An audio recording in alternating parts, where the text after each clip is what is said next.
Cuadernos de Cristianismo y Justicia. Cuaderno número 176. Título: Mujeres de cuidado. Justicia, cuidado y transformación. Autora: Lucía Ramón.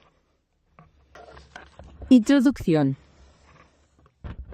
En este cuaderno quiero explorar algunos aspectos de la vida que cobran una nueva dimensión desde una perspectiva feminista.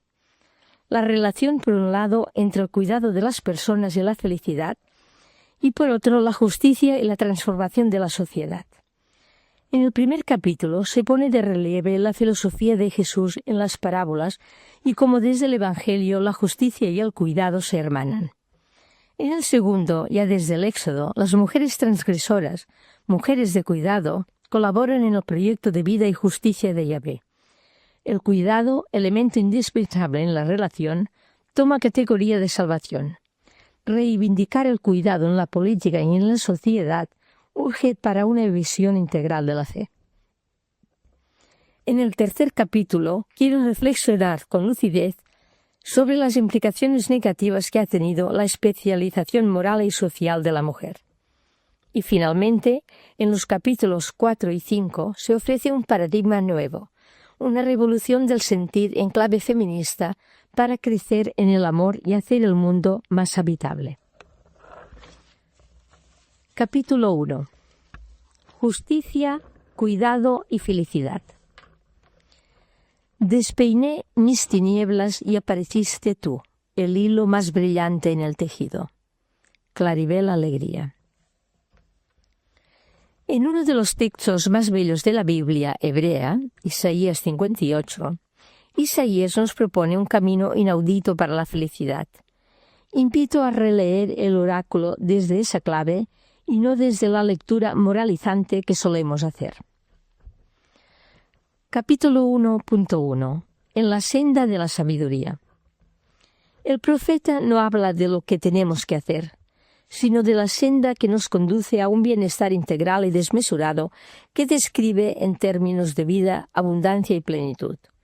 Los términos utilizados por Isaías proclaman sanación y reparación, relación, comunión y reconocimiento. En definitiva, propugnan dignidad para todas las personas. El ayuno, como práctica religiosa entre el creyente y su Dios, pasa a un segundo plano. Lo que Dios quiere es un ayuno diferente. El ayuno no es un fin en sí mismo, ni sirve fundamentalmente para agradarle a Él.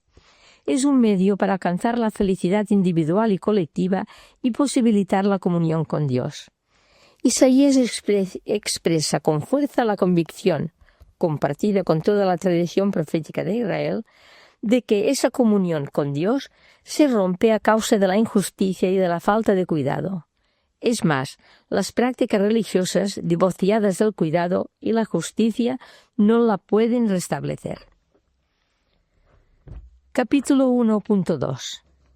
El tesoro, la perla y la viuda. Jesús de Nazaret, continuando esta tradición profética, también habla de un Dios Abba muy poco religioso, si entendemos la religión como una actividad encerrada en sí misma y separada del resto de la vida. Él es manifestación de un Dios profundamente relacional para el que la ternura, el cuidado y la justicia son inseparables de una experiencia religiosa profunda. Es en esta actitud vital, junto con las prácticas sociales coherentes con ella, donde se pone de manifiesto la experiencia de haber sido alcanzada por la gracia de Dios, de ser amada por el amor incondicional, de estar habitada por la divina Sofía. Es ahí donde se verifica la auténtica afinidad con el espíritu del crucificado resucitado. Muchas veces perdemos de vista esta dimensión de felicidad del Evangelio y lo reducimos a una moral o, lo que es peor, a moralina. Pero las parábolas de Jesús y su forma de ver e interpretar lo que sucede a su alrededor siguen desafiándonos para romper la lógica con la que a menudo explicamos el Evangelio y lo domesticamos hasta callar su novedad y hacerlo enmudecer. Hay dos parábolas y un texto que quisiera proponer para ayudarnos a emplear nuestra concepción de la justicia en la clave del Evangelio. Jesús nos propone una visión mucho más rica de la justicia que la que nos ofrece en la tradición ético-política moderna y la izquierda tradicional, que constituyen la cultura política en la que nos movemos muchas personas preocupadas y comprometidas por la justicia. Desde el Evangelio, justicia y cuidado, equidad y reciprocidad, gratuidad y abundancia de corazón son inseparables. Desde el Evangelio, como veremos a lo largo de este cuaderno, justicia y cuidado, equidad y reciprocidad, gratuidad y abundancia de corazón son inseparables. Y esta convicción arraiga en el mismo ser de Dios. Así lo han experimentado los grandes creyentes de la tradición judeocristiana durante siglos y también hoy, y especialmente las mujeres, como veremos más adelante. Pero antes vamos a dejarnos interpelar por los textos del tesoro, la perla y la viuda. El reinado de Dios se parece a un tesoro escondido en un campo. Lo descubre un hombre, lo vuelve a esconder y, todo contento, vende todas sus posesiones para comprar aquel campo. El reinado de Dios se parece a un mercado de perlas finas. Al descubrir una de gran valor, va, vende todas sus posesiones y la compra. Mateo 13, 44-46. En presencia de todo el pueblo, dijo a los discípulos: «Guardaos de los letrados que gustan de pasear con hábitos amplios, aman los saludos por la calle y los primeros puestos en sinagogas y banquetes, que devoran las fortunas de las viudas con pretexto de largas oraciones. Su sentencia será más severa». Y alcanzando la vista, observó a unos ricos que echaban sus donativos en el arca del templo. Observó también una viuda pobre que echaba 2 cuartos. Dijo: «Os aseguro que esa pobre viuda ha echado más que todos, porque todos esos han echado donativos de lo que les sobraba. Esta, aunque necesitada, ha echado todo cuanto tenía para vivir». Lucas 20, 45-47 y 21, 1-4. Las parábolas del tesoro y la perla y el relato de la ofrenda de la viuda, cuya actuación se contrapone a la de los letrados y a la de los ricos, son 2 buenos ejemplos que muestran cómo la justicia de Dios rompe todos nuestros cálculos de pretensiones de eficacia. Si algo ponen de manifiesto las parábolas del hombre que lo vendió todo y del mercader de perlas finas, es que la vida es, tal y como la entiende el profeta Jesús, difícilmente programable y bastante imprevisible. En este caso, la oportunidad de entrar en el reino de Dios, la justicia que es salvación, se presenta como una oportunidad de felicidad tan inesperada que podemos dejarla pasar. Por otra parte, para quienes se rigen por criterios exclusivamente mundanos, poder, riqueza, prestigio, pasa fácilmente desapercibida, ya que se revela en actos insignificantes desde una lógica calculadora. Quienes realmente la practican son a menudo tan invisibles e invisibilizados socialmente como la viuda. Como ellas, son tratados con lástima y condescendencia por quienes se creen justos y cumplidores de la ley. Ellos ven la realidad desde las apariencias y conceden gran importancia al lugar de los sujetos en la jerarquía social y a su dignidad o pureza religiosa. Por eso miden a los otros con su conformidad con la ley. No es de extrañar que consideren justos a los letrados o intachables a los ricos que cumplen los preceptos religiosos y ni siquiera vean la viuda.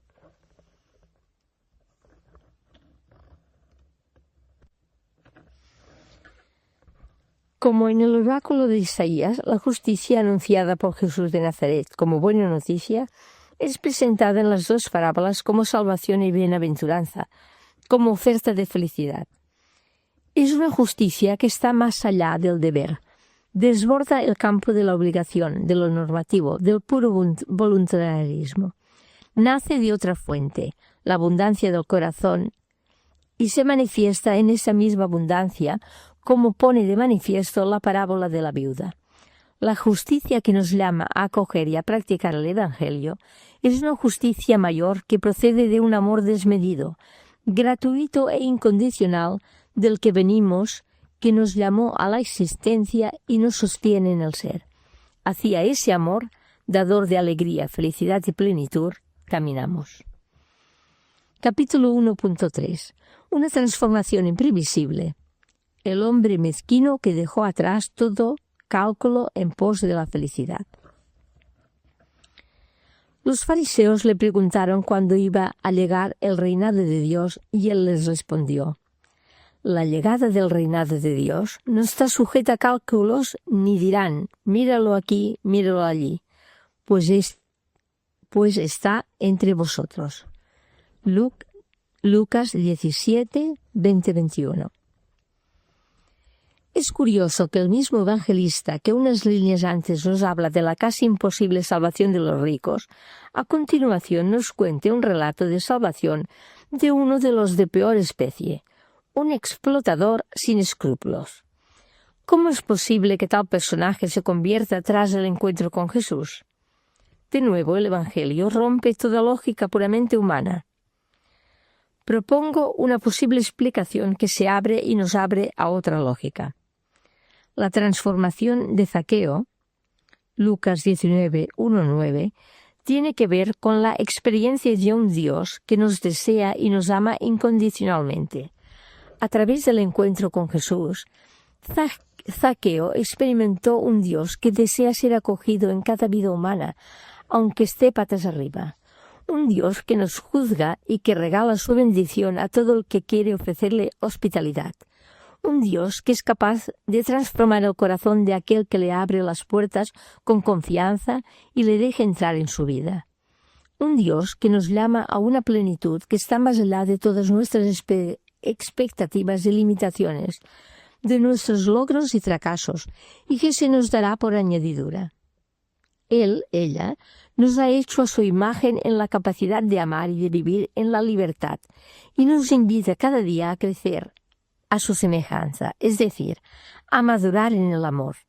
Nos recuerda una y otra vez que la mezquindad y el egoísmo nos empequeñecen y nos empobrecen individual y colectivamente, mientras que el ejercicio de una ternura compasiva e inteligente nos hace florecer y posibilita el goce compartido de las bellezas de la vida. Un Dios cuyo proyecto para la creación y para la humanidad es un proyecto de felicidad. Con frecuencia la Biblia hebrea y las parábolas y la praxis vital de Jesús lo expresan a través de la imagen del banquete y la fiesta compartida. Que todos y todas tengamos vida y vida en abundancia, y que nuestra alegría sea total. Capítulo 1.4. El cristianismo como propuesta de vida buena y de buena vida. El gran misterio de la felicidad es que no se reduce a los componentes que permiten o frenan su aparición. Por mucho que los reunamos en un conjunto óptimo, la felicidad los sobrepasa a todos y no se deja delimitar ni definir y se desintegra como el ala de una mariposa en cuanto creemos tener la mano.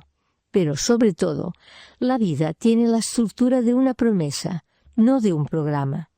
En cierto modo, nacer es ser prometido a la promesa, a un futuro que palpita frente a nosotros y del cual no sabemos nada. Pascal Bruckner. Nuestras nuevas dimensiones para una vida samaritana. Cuidado de las personas, justicia y transformación de la sociedad. El cristianismo no es un programa. Es una experiencia de vida, un modo de estar en el mundo desde la confianza en una promesa. Arraigado en la fe, confianza en la persona y la promesa de Jesús, el cristianismo propone un estilo propio de vida buena y de buena vida. Una forma alegre, responsable y generosa de morar en este mundo donde son centrales el cuidado de todo lo viviente y el trabajo en favor de la justicia. Nos invita a transformar lo que a menudo es tierra hostil o desierto inhóspito en un mundo más humano y en un lugar habitable. Estoy convencida de que una de las tareas más urgentes para nuestras teologías es sacar a la luz y articular esta propuesta de vida feliz en los nuevos contextos sociales y en el horizonte de la globalización. Rafael Díaz Salazar y otros autores, recientemente José Laguna, han formulado este ethos mediante la expresión estilo de vida samaritana o cultura samaritana. En este cuaderno quiero explorar algunos aspectos de una vida samaritana que cobran nuevas dimensiones desde una perspectiva feminista. La relación entre el cuidado de las personas, la justicia y la transformación de la sociedad. Voy a poner el acento en un aspecto esencial que a veces se ha oscurecido en nuestros discursos sobre Dios y el cristianismo. El Evangelio como anuncio de vida en abundancia para toda la comunidad humana y como experiencia de la abundancia del corazón de Dios, como posibilidad de convertirnos nosotros mismos en cauces de gracia y bendición para los demás, haciendo posible la participación de todos y todas en el banquete de la creación. Un proyecto que está en marcha y que no es una utopía irrealizable, sino una realidad que está gestándose en la historia entre dolores de parto, aunque todavía no se haya realizado en plenitud. Una realidad que ya ha comenzado entre nosotros cuando establecimos ese nuevo orden de relaciones al que nos invita Jesús.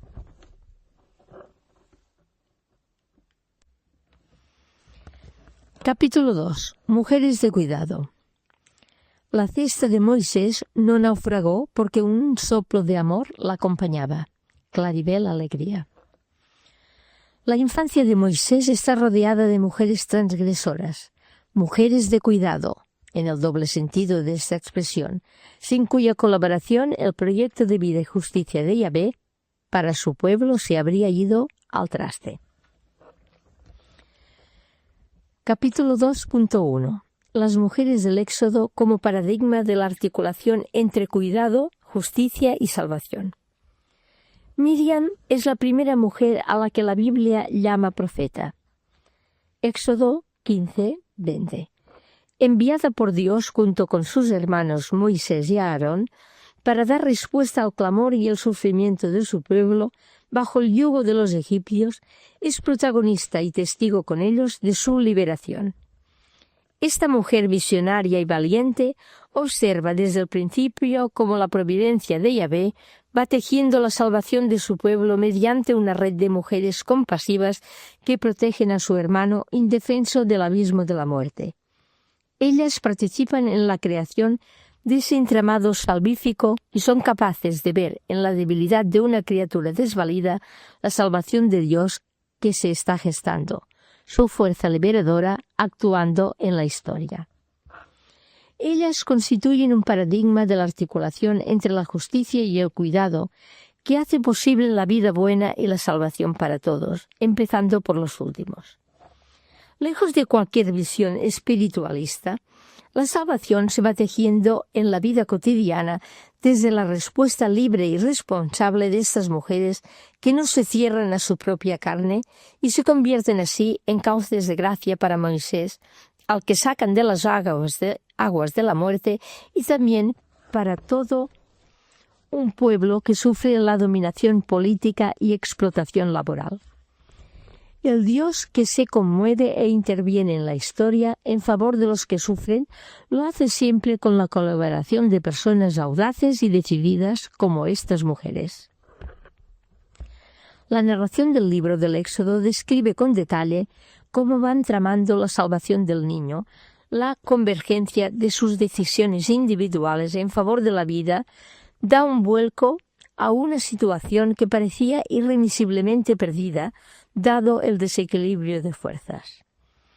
El faraón había ordenado a sus hombres que arrojaran al Nilo a todos los varones hebreos recién nacidos, pero gracias a la insumisión de un puñado de mujeres valientes, sabias y compasivas, Moisés sobrevivirá.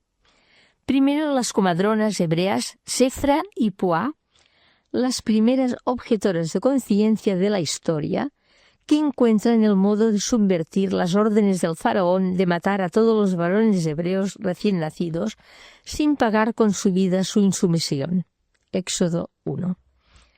Después la madre de Moisés, que tras dar a luz al niño y viendo lo hermoso que era, lo esconde durante 3 meses.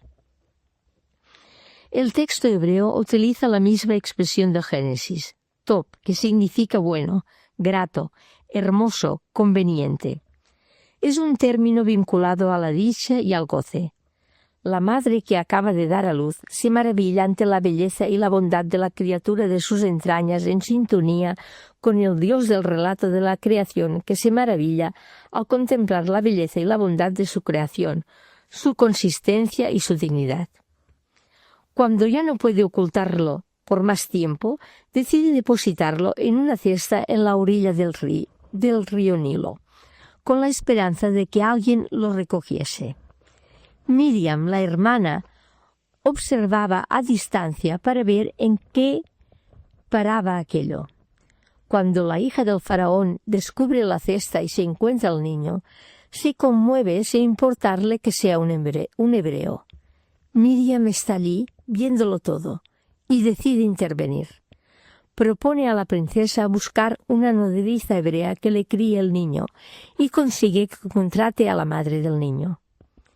Cuando el muchacho, tras haberse criado en su familia de origen, creció, se lo lleva de nuevo a la hija del faraón, que lo adopta como hijo y lo llama Moisés. Éxodo 2, 1-10. La sensibilidad de las mujeres traspasa todo tipo de diferencias, está por la vida. El texto refleja una sensibilidad específica de las mujeres que traspasa las diferencias culturales, religiosas y temporales. También hoy las mujeres son las primeras en movilizarse para buscar a sus hijos desaparecidos en las dictaduras y en las guerras, y las primeras en organizarse y protestar cuando los desastres ecológicos o medioambientales amenazan la vida, la salud y la subsistencia de sus hijos y de la comunidad. Nada se nos dice del padre de Moisés. En cambio, tanto la madre como la princesa deciden ignorar la razón de Estado que invocan los hombres. Por encima de la despiadada lógica política del faraón, estas mujeres están por la vida, su sensibilidad para recibir su belleza y su valor intrínseco, y su ternura entrañable.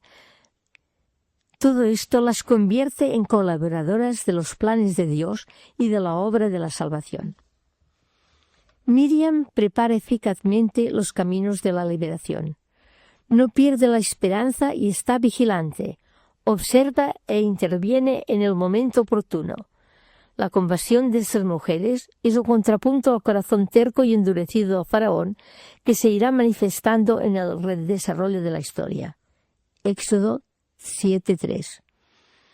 Cuando más adelante Moisés ofrezca al faraón el papel de liberador del pueblo, éste, obsesionado por afirmar su poder, lo rehúsa.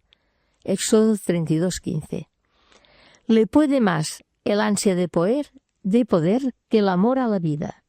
Dios humilla su soberbia. La derrota es estrepitosa, y Miriam está allí para cantar la grandeza de su Dios.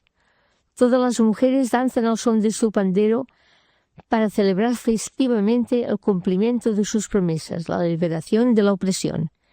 Éxodo 15, 20-21. El Dios de la vida, la alegría y la libertad, danza con ellas, danza en su danza. Capítulo 2.2.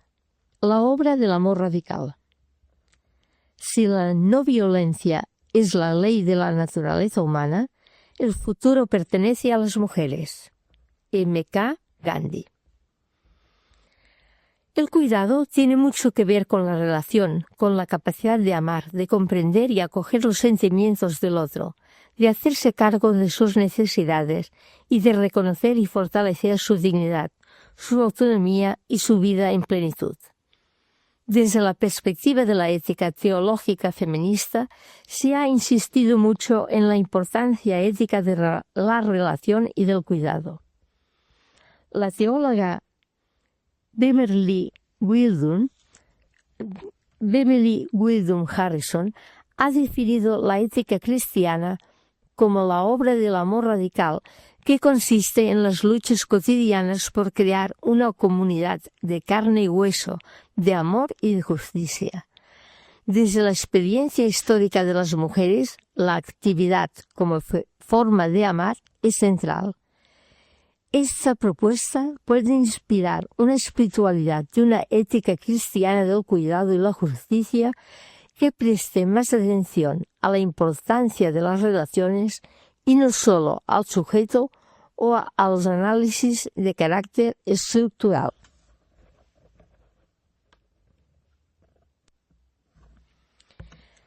El auténtico poder de las mujeres es el de haber sido arquitectas de lo más humano en la persona. En todo el mundo y en todas las culturas, las mujeres han tenido y siguen teniendo como prioridad y responsabilidad las actividades cotidianas que hacen posible la supervivencia humana. Por eso, en todas las civilizaciones, el auténtico poder de las mujeres, que todavía no ha sido ni es suficientemente reconocido, es el de haber sido arquitectas de lo más humano en la persona. Ellas han sido y son las principales constructoras de dignidad humana y de comunidad. Las vidas de las mujeres se han distinguido no solo por su capacidad de transmitir la vida, biológicamente hablando, sino de alimentarla y cuidarla, lo cual es un poder social y cultural. Aunque nuestra cultura haya menospreciado el papel de la mujer, este poder nutricio es formidable. Frente a la imagen de la buena mujer inventada por la espiritualidad burguesa tardía, las mujeres han sido siempre un vivo ejemplo del poder de la actividad frente a la pasividad, de la experimentación frente a la rutina, de la creatividad y el riesgo frente a los convencionalismos. Desde estas experiencias históricas, las teologías feministas cristianas en todo el mundo, y especialmente las corrientes ecofeministas, ponen en el centro de la ética la creatividad moral radical del ser humano, su poder para crear un mundo moral de relaciones.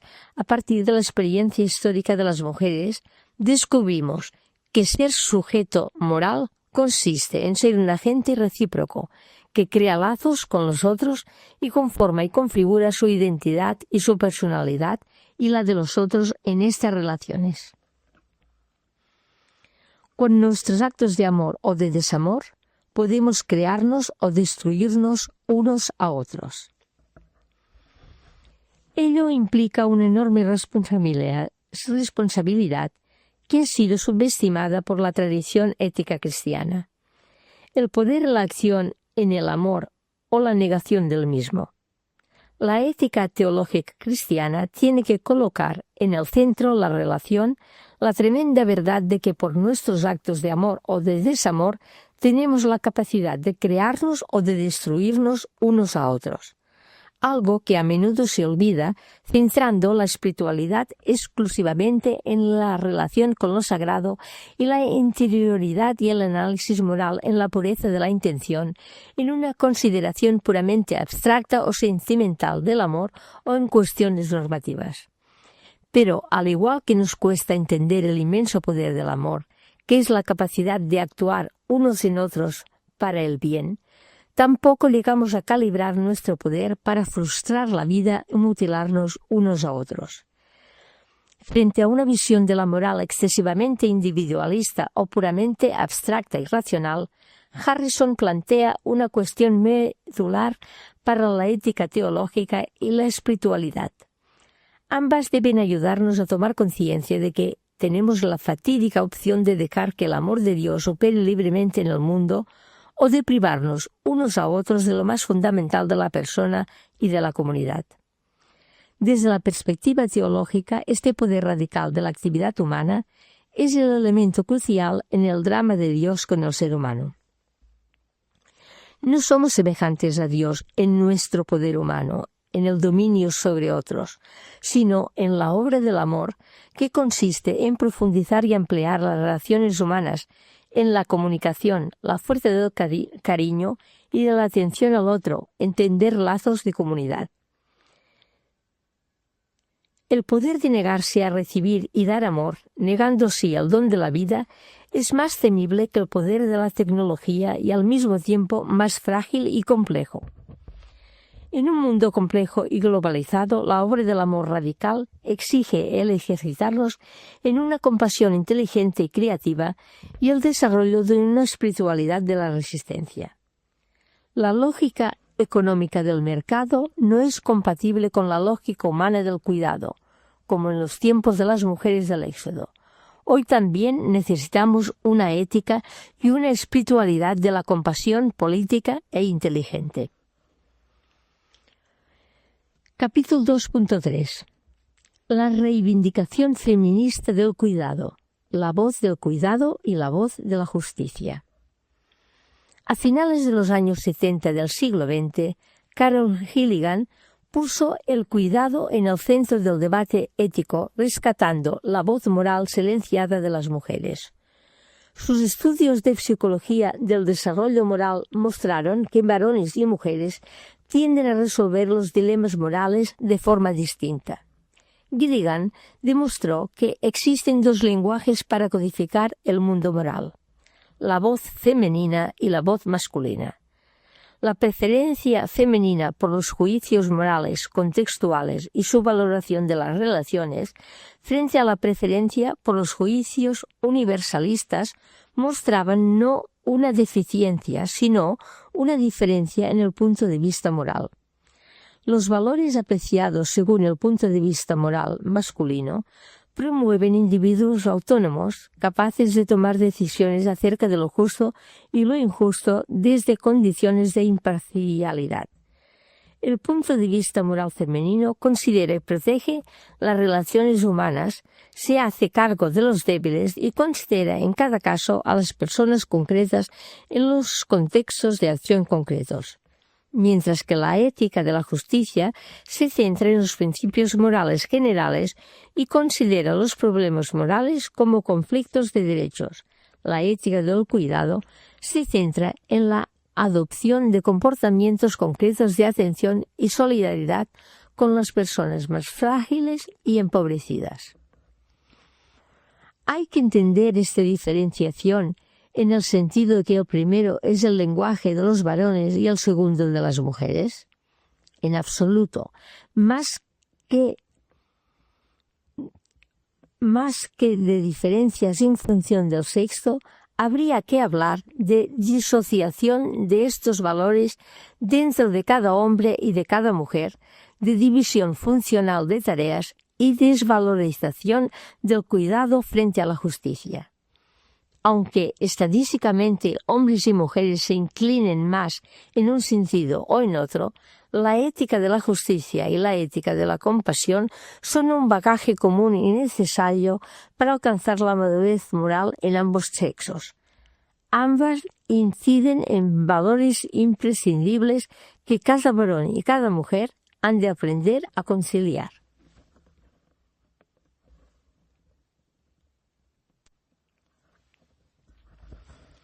El cuidado de los otros es cuestión relevante para la ética y la vida pública.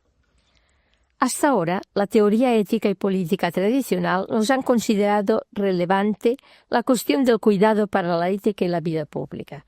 Pero como ha mostrado la teoría político-feminista, el cuidado de los otros es condición de posibilidad de la existencia del sujeto moral, y sin él no hay ética ni política. La cuestión del cuidado no es meramente un asunto doméstico o del ámbito privado, en contraposición a la esfera pública. Capítulo 3.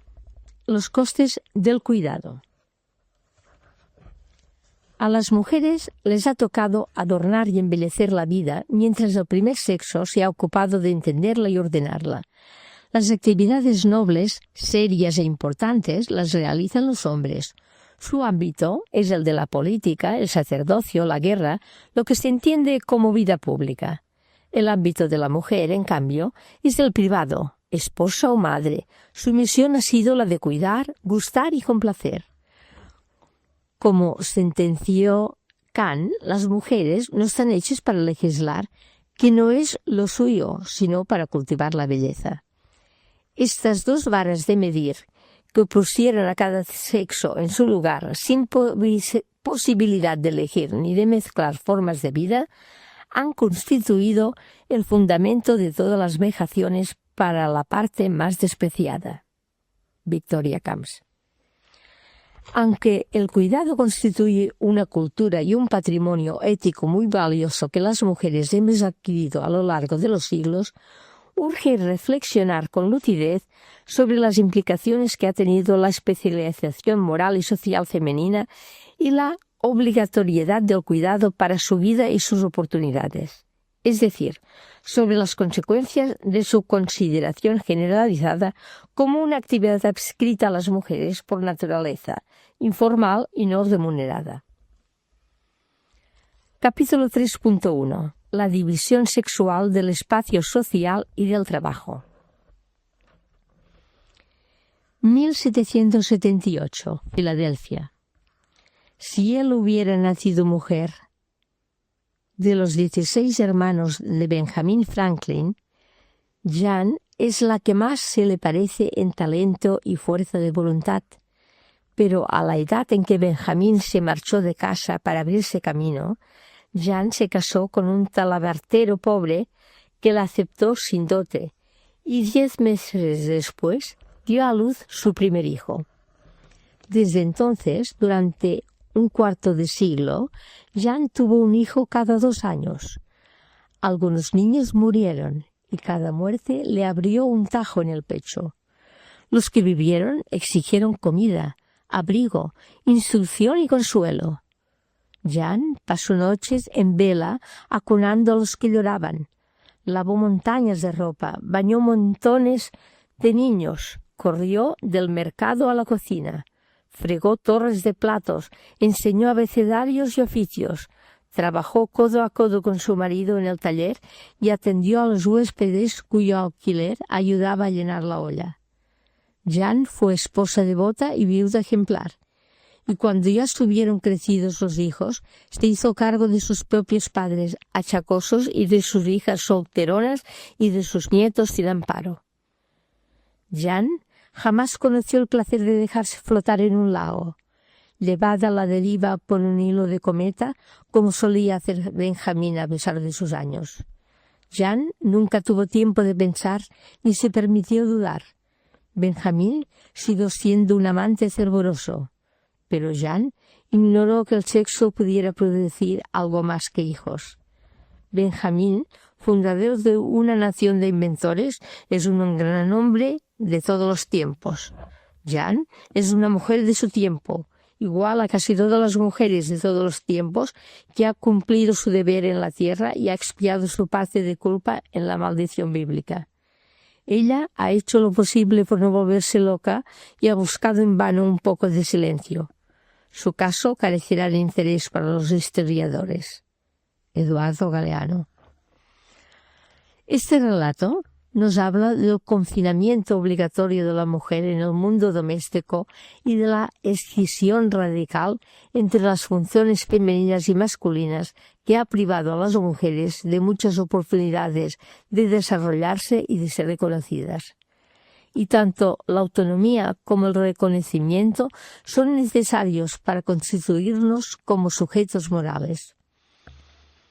Una condición muy extendida ha difundido una visión del lugar y la misión de la mujer, según la cual ésta debe recluirse en el ámbito privado y renunciar a su sensibilidad, a la singularidad de su deseo para cumplir su deber familiar. Sin deseos y entregada a su deber de ángel del hogar, es como la mujer será una buena madre esposa.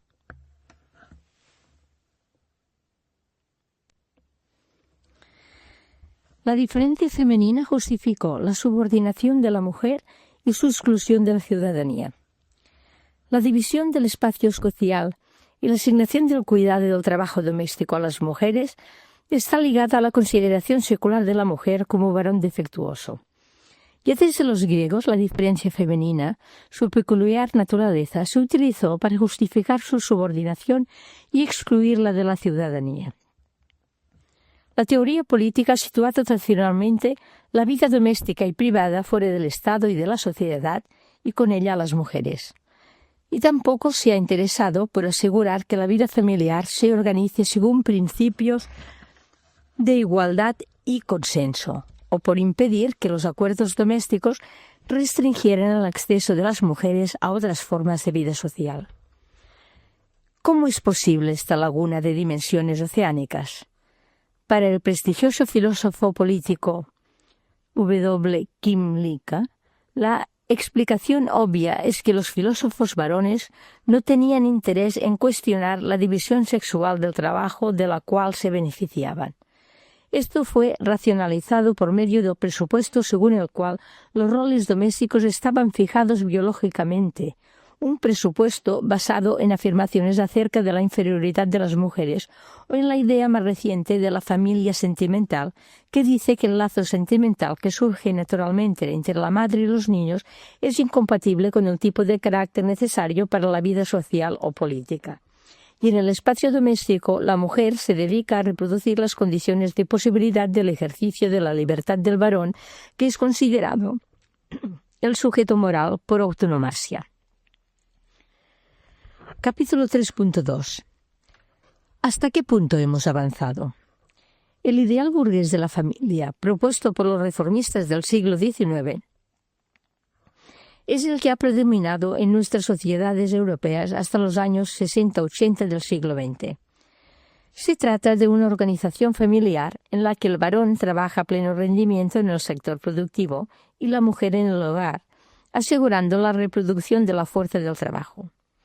Se trata de una estructura muy funcional para el sistema capitalista de producción, al permitir el desplazamiento de costes de la producción hacia la esfera doméstica, que gracias a los malabarismos femeninos pone a disposición del mercado capital humano disponible las 24 horas del día para la producción.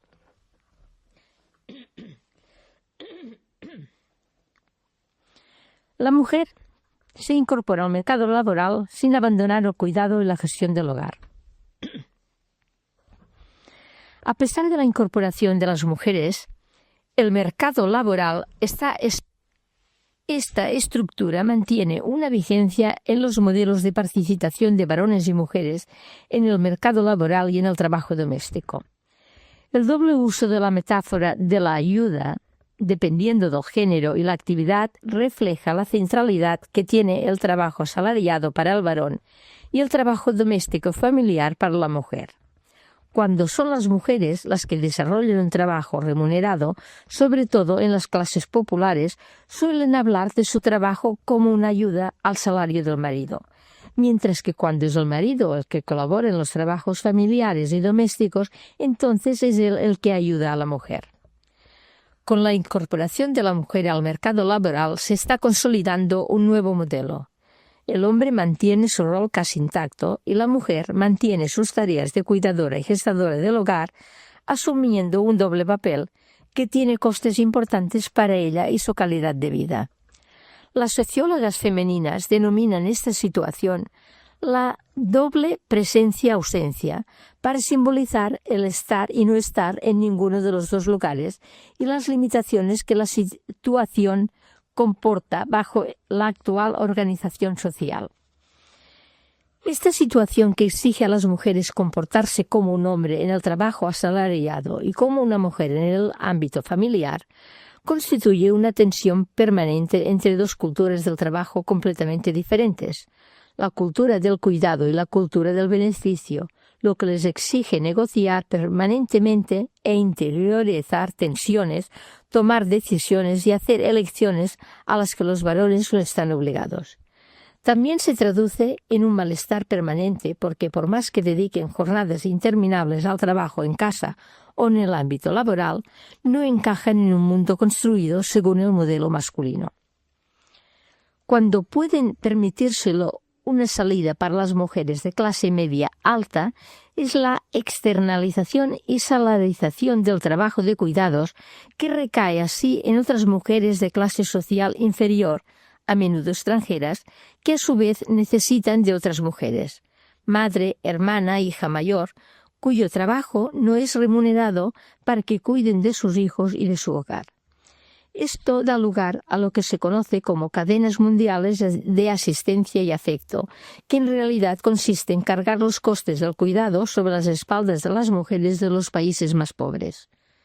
Una forma corriente de esta cadena es, primero, una hija mayor de una familia pobre que cuida de sus hermanos mientras, segundo, su madre trabaja de niñera y cuida de los niños de una niñera, de una niñera emigrante que, a su vez, tercero, cuida del hijo de una familia en un país rico.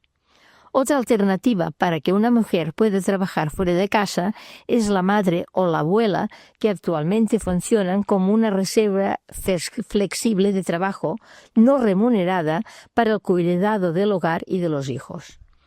En cualquier caso, el coste de los cuidados se refleja en muchos aspectos: en la salud física y mental de las mujeres, en la renuncia al tiempo libre y de ocio, al tiempo propio para una misma, lo que afecta tanto al equilibrio emocional y psicológico como a la participación en actividades formativas, deportivas, lúdicas o asociativas que son necesarias para el desarrollo integral de la persona. En el retraso de la maternidad o renuncia a ella, en los conflictos de pareja, en las limitaciones que afectan a la vida profesional, promoción, acceso a puestos de responsabilidad, formación, en una palabra, discriminación negativa y penalización en el mercado laboral. Y la carga se multiplica cuando más baja es la clase social. Además, las mujeres representan el 80% de los cuidadores informales de personas dependientes y el 90% de los que abonan el trabajo para prestar cuidados a otros familiares. Pero, a pesar de todo lo expuesto, es decir, de la gran cantidad de trabajo que realizan en beneficio de la sociedad, las mujeres como colectivo padecen mayor precariedad, peores condiciones laborales, mayor riesgo para la salud y peores prestaciones por desempleo, jubilación e invalidez.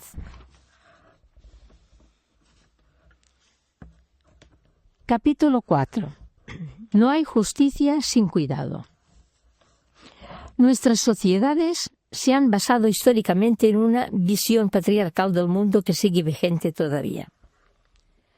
Capítulo 4.1. Más allá del orden patriarcal. La mentalidad patriarcal ve la realidad de forma dicotómica: varón y mujer, blanco y negro, cuerpo y espíritu, hombre y naturaleza. Estas polaridades son definidas por oposición y establecen una jerarquía entre ellas en términos de superior-inferior. Esta jerarquización, construida culturalmente, se legitima definiéndola como el orden natural del mundo. Por eso, en muchas culturas, las mujeres asumen como natural el ser consideradas como inferiores a los varones. Es una obscenidad que en la actualidad uno de los negocios más lucrativos a nivel global, codeándose en el ranking con el comercio de armas o el tráfico de drogas, sea la trata y la explotación sexual de mujeres. Capítulo 4.2. Universalizar la causa feminista.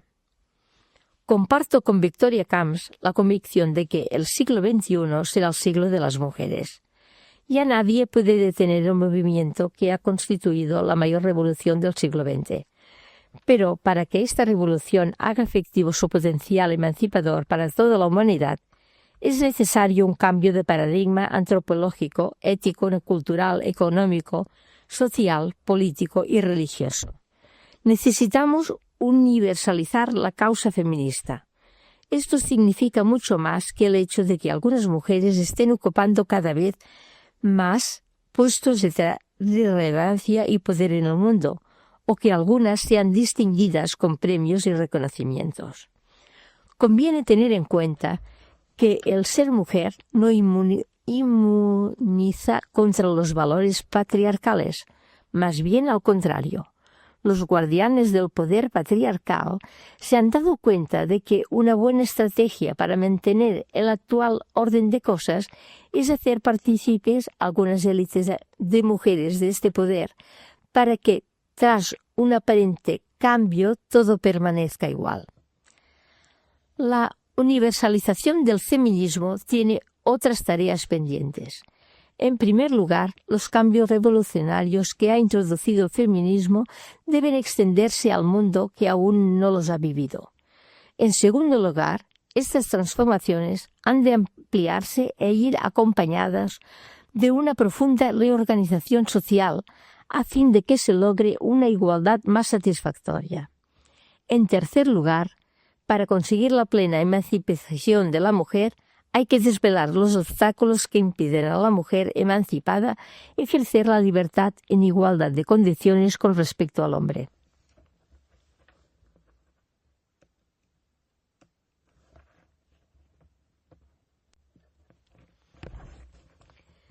Considero que las dominaciones más sutiles a las que nos enfrentamos allí, donde hemos alcanzado la igualdad legal, tienen que ver con el mundo afectivo y emocional. Anna G. Gunnarsdóttir ha mostrado que en las sociedades donde existe una igualdad legal, la clave está en cómo vivimos el amor, varones y mujeres, en un sistema social que todavía distribuye los recursos y las cargas de forma asimétrica en función del sexo. Existe una plusvalía de dignidad genérica que subyace a otras formas de explotación de las mujeres. Con este concepto, Gunnarsdóttir se refiere al hecho de que los varones siguen controlando y explotando el amor y el cuidado de las mujeres sin devolver equitativamente aquello que han recibido. Incluso en sociedades más igualitarias, este proceso de explotación afectiva incapacita o discapacita a las mujeres para reconstruir sus reservas emocionales y sus posibilidades de autoestima y autoridad. Es necesario mostrar la conexión de las reivindicaciones de la mujer con las cuestiones sociales. Universalizar la causa feminista supone también colocar las preguntas, las propuestas de los diversos feminismos en el centro de la política y del debate público. Hemos de mostrar la conexión que tienen las reivindicaciones de las mujeres con la mayoría de las cuestiones sociales. Y en este punto considero que la cuestión del cuidado es central y es un buen modo de mostrar la ampliación de horizontes y la mayor objetividad de un análisis social, político, económico o teológico que incorpore la perspectiva feminista. Capítulo 4.3. Sentido de la justicia y sentido de la gratuidad hacia un sujeto no patriarcal. Me parece muy interesante para el tema que estoy abordando la distinción que establece Adela Cortina entre los bienes de justicia, que pueden y deben reconocerse como derechos, y los bienes de gratuidad, que no pueden exigirse como derechos porque no se pueden satisfacer por deber. Ambos tipos de bienes son ingredientes necesarios para una forma de vida en plenitud.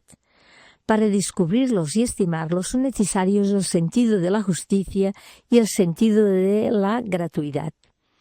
El primero nos impulsa a dar a cada uno lo que le corresponde, lo que merece como persona, que es algo que la humanidad ha ido descubriendo a lo largo de la historia. Hoy entendemos que lo justo es que todos los seres humanos gocen de alimento, vivienda, vestido, educación, atención en tiempos de vulnerabilidad, libertad de expresarse, de formar su conciencia y también de orientar personalmente su vida. El sentido de la gratuidad no puede exigirse, pero lo necesitamos tanto como el sentido de la justicia. El sentido de la gratuidad nos mueve a satisfacer esos bienes de gratuidad que no pueden exigirse como un derecho y que nadie está obligado a regalar, pero que necesitamos tanto como los bienes de justicia. ¿Y cuáles son esos bienes? El consuelo y la esperanza, el sentido y el cariño. El sentido de la gratuidad nace de la interioridad de la persona, del prodigioso descubrimiento de que estamos ligados unos a otros de forma indisoluble y, por tanto, obligados, aún sin sanciones o mandatos externos, sino desde lo hondo, desde lo profundo. Por eso, el cultivo de la interioridad es esencial para desarrollar el sentido de la gratuidad, pues como expresa belamente Adela Cortina, Es en lo profundo donde se descubre esta enigmática ligadura, el secreto de la felicidad. De ella brota el mundo de las obligaciones que no pueden exigirse, sino compartirse graciosamente, el mundo del don y del regalo, del consuelo en tiempos de tristeza, del apoyo en tiempos de desgracia, de la esperanza cuando el horizonte parece borrarse, del sentido ante la experiencia del absurdo. Necesitamos articular la justicia y el cuidado, el sentido de la justicia y el sentido de la gratuidad en los sujetos femeninos y masculinos, dejando atrás las dicotomías y las jerarquizaciones del modelo patriarcal de sujeto y sujeta. Y esta revolución antropológica requiere ya de plasmarse en nuevas estructuras sociales y políticas, porque, como nos ha enseñado el feminismo en los últimos decenios, lo personal es político. Debemos caminar hacia un nuevo contrato social capaz de crear la sociedad del cuidado. Capítulo 5. No podemos vivir sin amor. No podemos vivir sin amar. Las teologías feministas actualizan la interpelación de Dios en el Génesis en clave feminista. Caín, ¿dónde está tu hermana? Nos lanzan el reto de comprometernos seriamente en el proceso de discernir y trabajar a favor de lo que es bueno para todas las mujeres, pues hoy es un dato indiscutible desde las ciencias sociales que su bienestar revierte en el bienestar de la comunidad. Hablar hoy de justicia y predicar el amor al prójimo, sin hacerse cargo de la feminización de la pobreza y la violencia contra las mujeres en todo el mundo, y el déficit de estima y amor, el odio y la desvalorización que arrastran como colectivo desde hace siglos, muchas veces legitimado por las tradiciones de la religión, es una ceguera intolerable. A continuación, repasaremos algunos de esos datos como desafío para una cultura cristiana y humanista y reflexionaremos sobre el mandato de amar al prójimo como a uno mismo en clave feminista. Capítulo 5.1. Caín, ¿dónde está tu hermana? Los datos claman al cielo y contrastan con la ceguera o la indiferencia de muchos varones ante la reivindicación de una mayor justicia para las mujeres. Cuando escribo estas líneas, ya han muerto en España 49 mujeres a manos de sus parejas o exparejas. La cifra es estremecedora, pero todavía lo son más los datos de la injusticia global que sufren las mujeres por el hecho de serlo. La feminización de la pobreza es una realidad que se impone a quien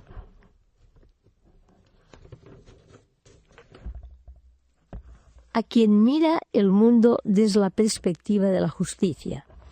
El número de niñas y mujeres desaparecidas desde la década de los 90 del pasado siglo XX es de más de 100 millones, a pesar de que, en circunstancias normales, nacen alrededor de 95 niñas por cada 100 niños, y de que las niñas tienen una ventaja biológica significativa sobre los chicos y un menor índice de mortalidad. Estos 100 millones es el diferencial entre las mujeres que existen y las que deberían existir si no hubiese discriminación y feminización de la pobreza.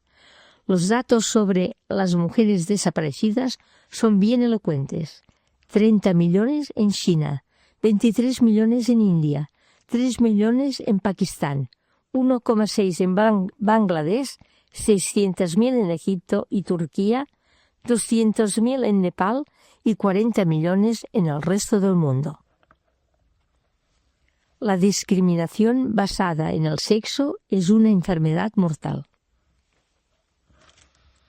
El 67% de los pobres en el mundo son mujeres. Ellas representan el 80% de la población desnutrida, el 70% de adultos analfabetos y el 67% de los niños no escolarizados. Aunque su trabajo representa el 52% del total, solo poseen el 1% de la tierra, el 2% del crédito agrícola y el 10% del dinero en propiedad. Respecto al acceso a los puestos de decisión política y económica, las mujeres solo ocupan un 6% de los puestos ministeriales y un 14% de los escaños parlamentarios y de los puestos de dirección económica. En bastantes países, la preferencia por el hijo varón se traduce en el infanticidio de niñas y el aborto selectivo. La discriminación de las niñas en el acceso a cuidados, alimentos, salud y educación aparece claramente en los informes del PNUD sobre desarrollo humano. La mortalidad femenina está muy asociada a la ausencia de atención sanitaria en la maternidad y a la violencia de género. Los informes del Fondo de Naciones Unidas para la Población han mostrado cómo 1 de cada 3 mujeres en el mundo sufre malos tratos o abusos sexuales. 1.000 millones de mujeres han sido golpeadas, forzadas a una relación sexual no deseada o sometidas a abusos durante sus vidas. El 47% de las mujeres manifiesta que su primera relación sexual fue forzada. 135 millones de niñas y mujeres han sufrido la mutilación genital y cada año 2 millones corren el riesgo de sufrirla. 6.000 cada día, 5 niñas cada minuto. Amnistía Internacional, en su informe Los derechos humanos, un derecho de la mujer, ofrece cifras escalofriantes. La discriminación es una enfermedad mortal. Diariamente mueren más mujeres y niñas a consecuencia de diversas formas de violencia y discriminación basadas en el sexo que por ningún otro tipo de abuso contra los derechos humanos. Cada año, según UNICEF, más de 1 millón de niñas mueren solo por el hecho de haber nacido mujer. Todos los años, debido a la discriminación, millones de mujeres son mutiladas, golpeadas hasta morir, quemadas vivas, despojadas de sus derechos legales y compradas y vendidas en un comercio de esclavas no reconocido con fines domésticos o sexuales. Por causa de su sexo, las mujeres corren el riesgo de sufrir diversos abusos violentos por parte de organizaciones privadas o particulares. Los informes de los organismos de Naciones Unidas revelan que en cifras globales las mujeres son mucho más generosas con su tiempo que los varones. Las mujeres realizan una gran cantidad de trabajo no remunerado en favor de la comunidad. La experiencia de millones de mujeres es la de vivir junto con varones en mundos separados. Es la experiencia de la desigualdad, de la diferencia convertida en subordinación. En la mayor parte del mundo, las mujeres salen perdiendo por el hecho de ser mujeres. La feminización de la pobreza y la discriminación de género tienen consecuencias nefastas para su salud, su integridad física, su acceso a la educación y su participación social y económica. Actualmente crece la sensibilidad ante esta realidad y el mundo cristiano, y especialmente los varones que ocupan puestos de liderazgo en él, ha de entrar en acción para favorecer la emancipación y liberación de las mujeres que sufren pobreza, injusticia, explotación y discriminación. Capítulo 5.2. Ama al prójimo como a ti misma. Hermana, el mundo entero está cambiando, pero si tú no cambias, ¿qué será de ti? Ahora el gobierno te ayuda a enviar a tus hijos a la escuela, pero si no coges el tren de la educación en marcha, ¿quién te respetará? Hermana, te he mostrado muchos caminos, pero si no coges ninguno de ellos, ¿qué más puedo hacer? Hermana, el mundo entero está cambiando, pero si tú no cambias, ¿qué será de ti? Hoy hay leyes que te protegen. Ya no hay ni casta superior ni casta inferior. Las mujeres tienen los mismos derechos que los hombres. Pero si te insultan, si te acosan o si te pegan y no dices nada, ¿quién protestará por ti? Hermana, el mundo entero está cambiando, Pero si tú no cambias, ¿qué será de ti? Te he explicado las nuevas reglas, pero si no las transmites a tu alrededor, ¿quién se las contará a tus hijas? Hermanas, estoy aquí por vosotras, os doy el valor, pero si vosotros no hacéis todo lo posible, ¿qué más puedo hacer? Sampat Pal. Uno de los obstáculos para una revolución de la igualdad entre mujeres y varones que permita superar la discriminación de las mujeres es que muchas de estas han sufrido y todavía siguen sufriendo la imposición de un proyecto vital de subordinación que les impide empoderarse y ser sujetos autónomos y libres. Hay proyectos de vida masculinos, independencia, soberanía, autodirección de la vida, y destinos femeninos de la existencia, sumisión, dependencia, inaccesibilidad a estudios y profesiones, mayor precariedad y explotación laboral y empobrecimiento. Con frecuencia, la interiorización del orden patriarcal nos convierte a las mujeres en las peores enemigas de nosotras mismas y de otras. Por eso, con razón, decía la sufragista Emma Goldman que la verdadera revolución no era el acceso al voto. La verdadera revolución es la que todavía ha de producirse en el alma de las mujeres.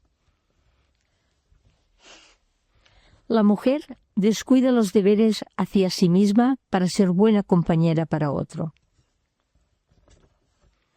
Más de un siglo antes que Sampat Pal, a finales del siglo XIX, y en un contexto muy diferente, la autora y editora de la Biblia de la Mujer, Elizabeth Cady Stanton, cristiana y sufragista norteamericana, reflexionaba en términos parecidos a Sampat Pal, la líder del ejército de los saris rosas.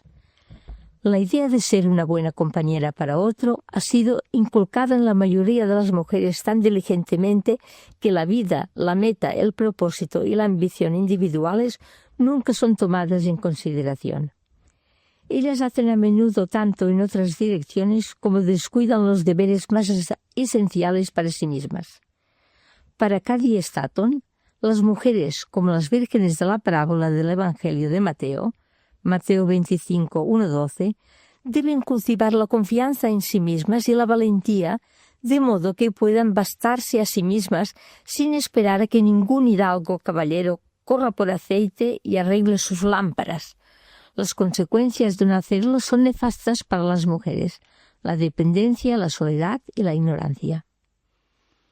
En su ignorancia, las mujeres se sacrifican para educar a los hombres en sus hogares y para hacer de sí mismas peldaños por los que sus maridos, hermanos e hijos ascienden al reino del conocimiento, mientras ellas mismas son separadas de toda compañía intelectual, incluso por aquellos a los que más quieren, de la misma manera que las vírgenes necias. No han conservado sus lámparas arregladas y encendidas. No tienen aceite en sus alcuzas ni recursos en ellas mismas. La soledad de la ignorancia. Oh, ¿quién puede calcular su miseria? Las vírgenes sabias son las que conservan sus lámparas arregladas, las que queman aceite en sus alcuzas para su propio uso, las que han aprovechado todas las oportunidades para su educación, se han asegurado un desarrollo sano, feliz y completo, y han tomado parte en todas las vías de trabajo útiles a su independencia económica, a fin de poder, cuando lleguen las ocasiones y responsabilidades de la vida, estar completamente capacitadas para disfrutar de las unas y cumplir con las otras.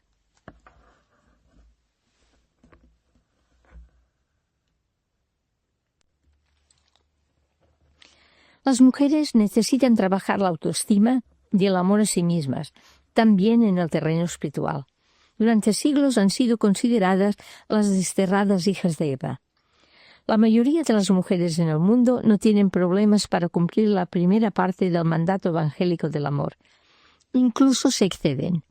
Las verdaderas dificultades están en la segunda. como a ti misma. Y este no es un asunto del que suelen ocuparse mucho los predicadores, los directores o acompañantes espirituales, que ponen el acento en los pecados patriarcales por excelencia, que por cierto son más propios de los varones. Orgullo, ambición, afán de dominio, individualismo, búsqueda del propio interés, codicia. También en este terreno necesitamos todas y todos de las aportaciones de la espiritualidad feminista. Capítulo 5.3. Los caminos del amor de sí y del amor al prójimo. Varones y mujeres necesitamos una revolución del sentir en clave feminista para crecer a imagen y semejanza de Dios en el amor y para hacer este mundo más habitable. Y hemos de discernir en qué necesitamos crecer cada uno de nosotros para lograr una auténtica armonía personal y comunitaria. El camino del amor es el camino de la madurez humana y espiritual. Dice Joan Christiter que Dios creador espera que toda mujer sea autónoma, única y en constante desarrollo. Es cierto, las mujeres necesitamos profundizar en esa verdad, creer en ella, creer desde ella. Hemos de partir del hecho que nuestros saberes y experiencias de cuidado carecen de valor en el mercado. Sin embargo, hemos de buscar nuevas posibilidades de crecimiento y de revelación espiritual. Conocemos nuestras pérdidas y experimentamos tener que empezar aparentemente de cero una y otra vez. Nos encontramos muchas veces desposeídas y con las manos vacías en este orden patriarcal. Por eso necesitamos descubrir que nosotras también somos la perla preciosa, el dracma perdido, el tesoro escondido de Dios. ¿Y en qué tendrán que crecer los varones? El camino del amor pasa para ellos en aprender a despojarse, en compartir el poder, en perder el miedo a no tener razón, a no tener el control. Ellos pueden aprender mucho del cuidado. Si lo practican, especialmente hacia las mujeres que le rodean, descubrirán que amar pasa para acoger y cuidar al otro en sus aspectos más tangibles y mundanos. El camino del cuidado es una escuela de compasión. A través de la praxis del cuidado sentimos y tocamos la necesidad y la vulnerabilidad de los seres humanos y aprendemos a aceptar y asumir nuestros límites y nuestra finitud con dignidad, con ternura, con paciencia. La conciencia de nuestra vulnerabilidad compartida nos impulsa a reclamar los bienes de justicia para todos de forma no violenta, pero con determinación. Varones y mujeres hemos de discernir en qué necesitamos crecer para lograr una auténtica armonía. Varones y mujeres necesitamos experimentar que la fuente del amor es la abundancia del corazón. No podemos vivir una vida plena sin amor y sin amar. El camino del amor es también el camino del deseo, de la sed de plenitud, de vida en abundancia. Quien no recorre ese camino difícilmente experimentará algo más que la obediencia, pero no estamos llamados ni llamadas a ser siervos y siervas, sino amigos. El camino del amor es de la entrega, la desmesura, el don, pero todo ello, en clave cristiana, también es inseparable del respeto, el reconocimiento y la reciprocidad. La simetría es una realidad de vida, pero no es lo deseable. El padre y la madre quieren que el hijo crezca, sea autónomo, llegue a florecer. Y nuestro Dios es aquel que quiere hacernos partícipes de su intimidad y desea que lo recibamos en nuestra casa. No es un Dios solitario y autista, sino un Dios trinitario y profundamente relacional, constituido por las relaciones de reciprocidad entre el Padre, el Hijo y el Espíritu Santo, la Divina Rúa.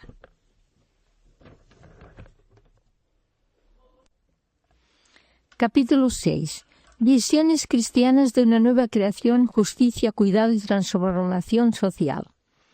Las personas no cambian por convicciones intelectuales ni inclinaciones éticas, sino por imaginaciones transformadas. Madonna Kolbenskar. Ya Weber llamó la atención sobre los efectos que puede tener una economía desligada de una cultura no materialista que la oriente hacia objetivos antropológicos. En el norte nos encontramos con un hiperdesarrollo material y un infradesarrollo de la cultura espiritual, mientras que en muchos países del sur hay una relación inversa. Tenemos que crear espacios de encuentro y diálogo para establecer un nuevo vínculo entre economía, política y cultura. Hay que afrontar el desafío de aunar la salida de la pobreza y la reducción de las desigualdades internacionales con otras formas de saber vivir alternativas a las dominantes en el capitalismo globalizado.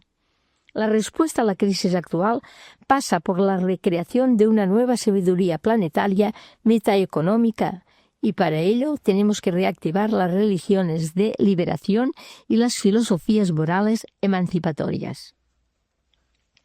Las teologías feministas y ecofeministas nos proponen visiones cristianas de una nueva creación que articulen la justicia y el cuidado de los otros de la tierra y que nos movilicen para la transformación social.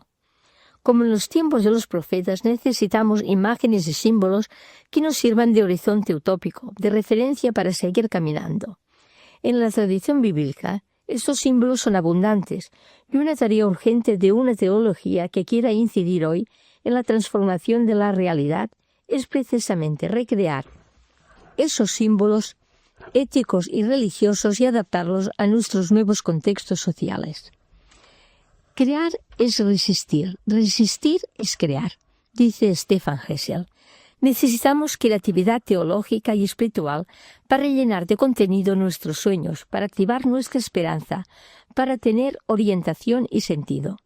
Estamos en un momento decisivo en la larga historia de la emancipación humana y un gran número de iniciativas aparentemente aisladas pueden formar con el tiempo una masa crítica que incline la balanza en favor de la humanidad y no solo de unos pocos. Como afirma Susan George, puedo escribir algo o llegar a alguien con una idea, puedo actuar e inspirar a otros para que actúen por su cuenta, puedo ser el crucial bien que significante grano de arena que haga que el sistema se reajuste conforme a un patrón a la vez más seguro, más verde, más justo, más humano y más civilizado, y vosotros también. Quiero concluir este cuaderno con una de esas imágenes en un bello poema. Brian Bren, un famoso varón feminista, nos ofrece una visión del Dios trinitario profundamente inspiradora. Es una invitación para todos y todas a recorrer el sendero de la sabiduría, acogiendo las aportaciones de las mujeres creyentes y feministas. ¿Quién es ella? Ni hombre ni mujer, hacedora de todas las cosas, solo vislumbrada y aludida, fuente de la vida y de los géneros. Ella es Dios, madre, hermana, amante. En su amor despertamos, nos movemos, crecemos, nos desalentamos, triunfamos y nos rendimos. ¿Quién es ella, madre de un pueblo, a quien enseña a caminar, que levanta a quienes se cansan de aprender a andar, que se agacha para darles de comer? Ella es amor, que llora en un establo, que enseña desde un bote, amigo de leprosos, llevado maniatado a la cruz. ¿Quién es ella, centello de las corrientes, frescura del pozo, poder vivo de Jesús que fluye de las Escrituras? Ella es la vida, agua, viento y risa, calma nunca quieta, ligero espíritu en movimiento, cantando mientras transforma.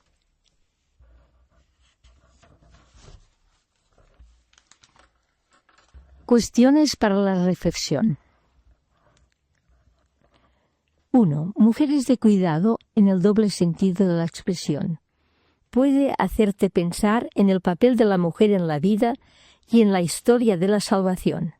La cesta de Moisés no naufragó porque un soplo de amor la acompañaba. Todo el texto refleja una sensibilidad específica de las mujeres que traspasa las diferencias culturales, religiosas y temporales. También hoy las mujeres son las primeras en movilizarse para buscar a sus hijos desaparecidos en las dictaduras y en las guerras, y las primeras en organizarse y protestar cuando los desastres ecológicos o medioambientales amenazan la vida, la salud y la subsistencia de sus hijos y de la comunidad. Nada se nos dice del padre de Moisés. En cambio, tanto la madre como la princesa deciden ignorar la razón de Estado que invocan los hombres. Por encima de la despiadada lógica política del faraón, estas mujeres están por la vida.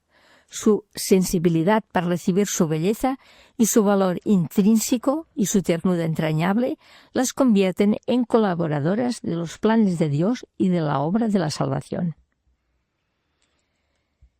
¿Qué te sugieren estas mujeres valientes optando por la vida? Pon ejemplos reales de personas que conoces que han tomado esta postura. 2. Distribución de funciones. A las mujeres les ha tocado adornar y embellecer la vida, mientras el primer sexo se ha ocupado de entenderla y ordenarla. Las actividades nobles, serias e importantes las realizan los hombres. Su ámbito es el de la política, el sacerdocio, la guerra, lo que se entiende como vida pública. El ámbito de la mujer, en cambio, es el privado, esposo o madre. Su misión ha sido la de cuidar, gustar y complacer. Como sentenció Kant, las mujeres no están hechas para legislar, que no es lo suyo, sino para cultivar la belleza. Estas dos varas de medir, que pusieron a cada sexo en su lugar sin posibilidad de elegir ni de mezclar formas de vida, han constituido el fundamento de todas las vejaciones para la parte más despreciada. Todavía hay una tendencia en la vida real a señalar papeles a la mujer en el espacio educativo, sexual, social y ético. ¿Qué actitudes y comportamientos te parece que hay que cambiar? ¿Hemos avanzado? 3. No podemos seguir preguntando al leer el texto. ¿Qué visión maniquea ha separado el cuidado, sentido de gratuidad, del trabajo, sentido de justicia? ¿Qué tiene que considerar la mujer para su crecimiento y reconocimiento? ¿En qué tendrán que crecer los varones? 4. Al final del 5º capítulo leemos: Varones y mujeres necesitamos experimentar que la fuente del amor es la abundancia del corazón. No podemos vivir una vida plena sin amor y sin amar. El camino del amor es también el camino del deseo, de la sed de plenitud, de vida en abundancia. Quien no recorre ese camino difícilmente experimentará algo más que la obediencia. Pero no estamos llamados y llamadas a ser siervos y siervas, sino amigos. Reflexionemos sobre el texto. ¿En qué ocasiones somos siervos y siervas? ¿Cómo podemos crecer para llegar a ser auténticamente amigos y amigas?